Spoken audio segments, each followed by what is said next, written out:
What's up, guys? It's me, Alan, with another video. We are halfway through the regular season for the NASCAR Cup Series. All-Star Race was this past weekend. Coke 600 is this weekend. So I figured, let's go ahead, let's take a look at my predictions and sort of re-predict things as far as the rest of the season goes, because holy shit, was I fucking off.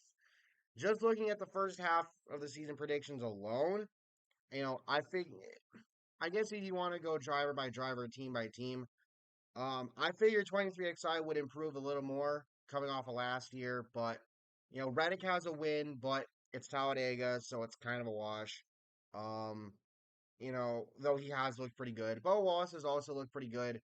I honestly thought not only would he win the 500, but he pulled a couple of other wins out of his, you know, out this season. I mean, hell, back in preseason I predicted him to win the fucking championship. So, again, was am I wrong? Probably, but a man can dream, right? But he has looked good. Um, I will say I did predict Kozlowski correctly. I said he was going to get the monkey off his back and win, and he fucking did it at Darlington. Congratulations. Um, Hamlin so far is the only driver that I've been able to predict correctly in terms of getting a win somewhere. Um, which was Bristol. Though I would have gotten Busher at Kansas right if not for Kyle Larson and the closest finish in NASCAR history. And then, of course, earlier in the season, Suarez shocked me, winning at Atlanta in that insane three wide finish for the win. And then Chase Elliott wins Texas and shuts my ass up because I didn't think he'd make it to the playoffs or win a race this year. So, congratulations to you, sir. Um, defending champion Ryan Blaney hasn't been able to win yet. Truex Jr. hasn't been able to win yet. Logano hasn't won yet. Kyle Busch hasn't won yet. Um, and Justin Haley, I said he'd win Dega. Was that a long shot? Obviously, but he has looked pretty good. I don't think his position in points really justifies the fact that he's gotten more out of his Rick Ware racing car than I think people would have expected. He pulled out a ninth place finish for them at Darlington, which is the best non-plate finish that Rick Ware's ever had.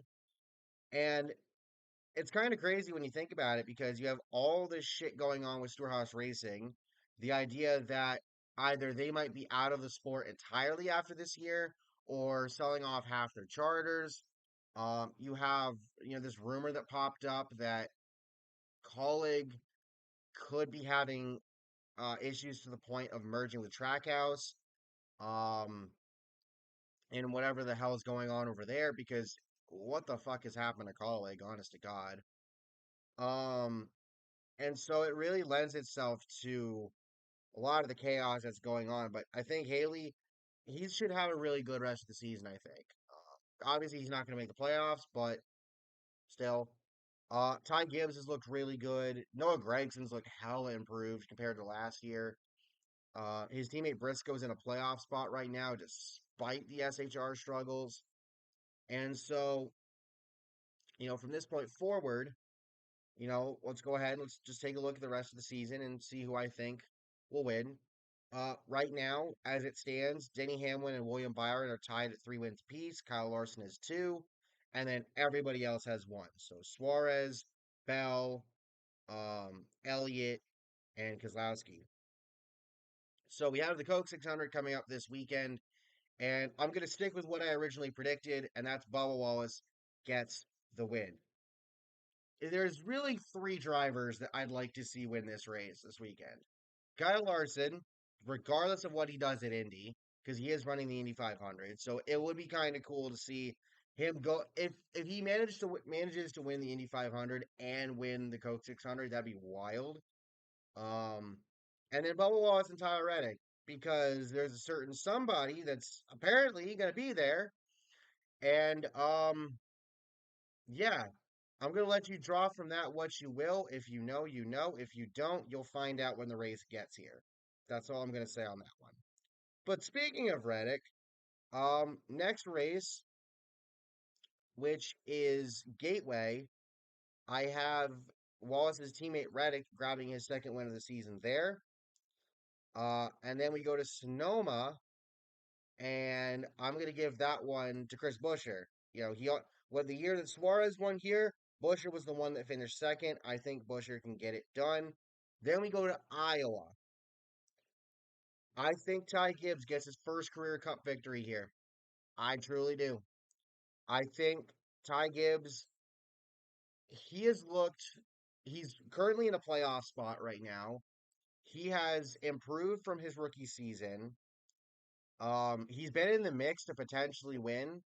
Um, and I think that win is coming sooner rather than later for him. Um, and then we go to New Hampshire, my home track. I will not be there, but nonetheless, I said back in preseason that Christopher Bell will pull off another New Hampshire victory. However, I'm changing that to his teammate, Denny Hamlin, who will grab his fourth win of the season, followed by Larson taking the victory at Nashville to grab his third win of the year. And then Bell wins the Chicago Street Course race. Mind you, I'm only predicting off of full time drivers, so I could very well see Van Gisbergen going back to back, but give me Christopher Bell to win here.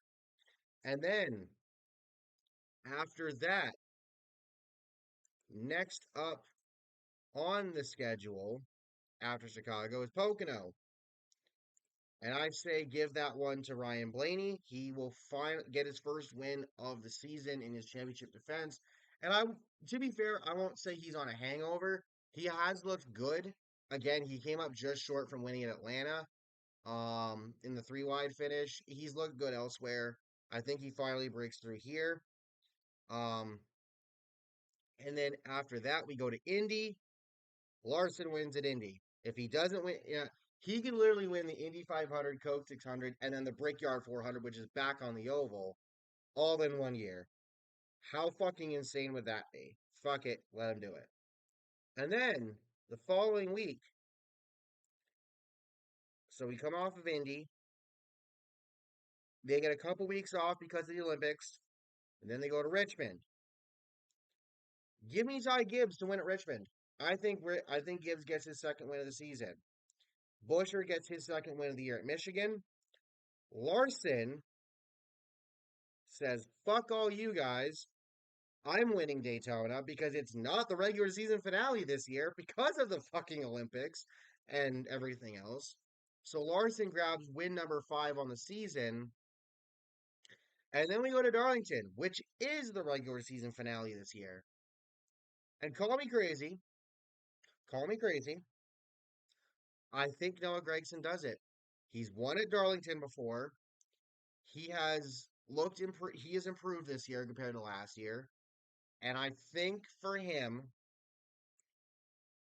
I just think he has a chance. I genuinely do. I genuinely think Noah Gregson's got a shot. And I think he can pull it off. So we go into the playoffs. Larson has 5 wins. Hamlin has 4 wins. Byron has 3. Reddick, Busher, and Bell have 2 apiece, as well as Gibbs. Elliott, Blaney, Keselowski, Wallace, Gregson, and Suarez have 1 win apiece. So then it comes down to who gets it on points. And I think right now, when you look at the way the point standings are, this would come down to Truex Jr., Ross Chastain, Joey Logano, Alex Bowman, Chase Briscoe, Kyle Busch, and honestly, not a whole lot much else outside of that. And I think the 3 guys that get in, Truex Jr., because he's literally second in points overall. Like the dude is he just can't seem to fucking win, but he's got the points. So he's going in no matter what. I think Chastain does enough to get in, and I think Logano sneaks his way in, meaning Kyle Busch does not make it. And it's the funny thing about his fight with Stenhouse Jr. at the All Star race is the fact that he told Ricky, like, I suck just as bad as you. That's pretty fucking telling when you think about it. So then we get into the first round of the playoffs. Atlanta, Watkins, Glen, and Bristol. Give me Blaney at Atlanta. Give me Elliott at Watkins Glen. I know that sounds cliche. I don't give a fuck. and give me Brad Keselowski at Bristol, meaning joining them Larson, Hamlin, Byron, Reddick, Busher, Gibbs, Wallace, Truex Jr., and Chastain. I think Bell, Logano, Gregson, and Suarez get knocked out in the first round. Gregson and Suarez are the easy picks. Logano, I can see him sneaking his way through. Hell, he could fucking win Atlanta or something like that for all I care. But this has just been a weird year for him. And yes, he did just win the All Star race, but he led all but one lap. Nobody could fucking pass him. So it's just a short track package issue still.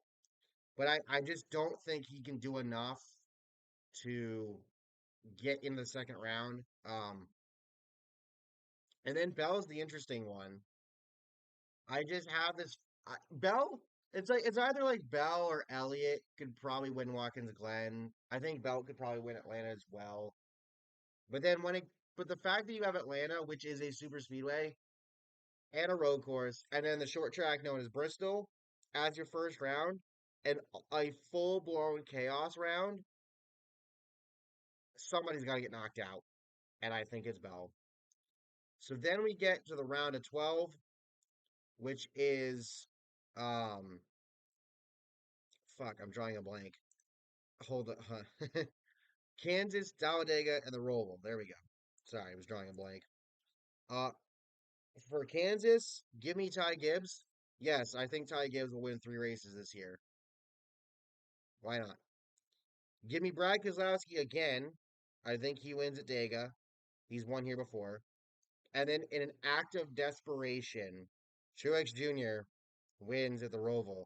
And he avenges what happened to him when they went to the Roval the first time when he got wrecked by a spun out Jimmy Johnson on the final lap in the final corners, which handed the win to Blaney. So Truex Jr. wins to get into the round of 8. Joining him will be Larson. Joining the three of them, sorry, will be Larson, Hamlin, Byron, Reddick, and Blaney, knocking out Busher, Elliott, Wallace, and Chastain. Then we get to the round of 8. Vegas, which I get to be at, Miami, and um, Martinsville. Sorry, Homestead, Miami. Give me Byron in Vegas, Hamlin at Homestead, and then Larson at Martinsville because why not? The two guys with the most wins on the season end up winning races in the round of 8 to put themselves in the final four and avoid having one or both of them get knocked out at Martinsville. But the question is who survives for that fourth spot? And I think it's going to be Tyler Reddick because when you look at it, Reddick could win Vegas, he could win Homestead. If he does well at both tracks and he just does well enough at Martinsville, he's in. He's in, point blank. Excuse me. So that means Ryan Blaney, your defending champion, Truex Jr., and Ty Gibbs all get knocked out in the round of 8. Valiant efforts by all of them. For Truex Jr. to get this far, hey, why not? So then that leads us to the final four. Phoenix, who wins? Denny Hamlin. Why not? Why the fuck not? Denny Hamlin. Put up or shut up, dude. If you don't win this year, because it legitimately feels like we are on course to have Hamlin and Larson win the most races this year by far. Hamlin, one of them's winning. Somehow, some way, Hamlin needs to fucking pull it off. If he doesn't, then he's not winning one. Point blank. He has to. He has to fucking win it this year. So that's my pick. And I'll catch y'all next time. Let me know your thoughts. Peace.